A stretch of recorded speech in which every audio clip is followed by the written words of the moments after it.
Max, apo, gising na at manalangin ka na muna, apo, at magbihis ka na magdidili tayo ng mga gulay sa palengke. Opo, Lolo, gigising na po ako. Tanggol, ikaw muna ang maiwan dito. Bantayan mo yung bahay. Oh, sige, Tanggol! Sige po, Mang Paeng, dalhin niyo na po ang lahat ng gulay niyo dito at babayaran ko na po. Maraming salamat. Siya nga po pala, Mang Paeng, malapit na po ang pasukan sa school. Nakapagpa-enroll na po ba itong apo niyo? Hindi pa, iha, nag-iipon pa ako. Babayaran ko muna yung utang ko sa binhi ng mga gulay kay Mang Hector.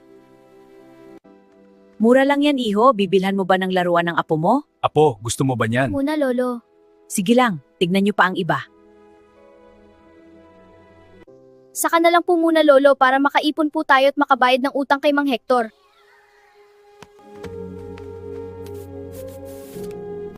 Mag-iipon tayo, apo, para may pang-enroll ka sa school. Opo, Lolo. Sige, apo, magpahinga muna tayo. Mang Paeng, kailan ba kayo makakabayad ng kabuuan ng inyong utang kung hindi kukunin ko ang kalahati ng lupa nyo para makabayad? Apo, maglaro ka muna, Mang Hector. Uminahon muna kayo, humihingi ako ng palugit pa hanggang sa makabayad ako sa'yo. Alam mo naman, saan lang kami ng gulay umaasa. Sige, bibigyan kita ng 1 linggo.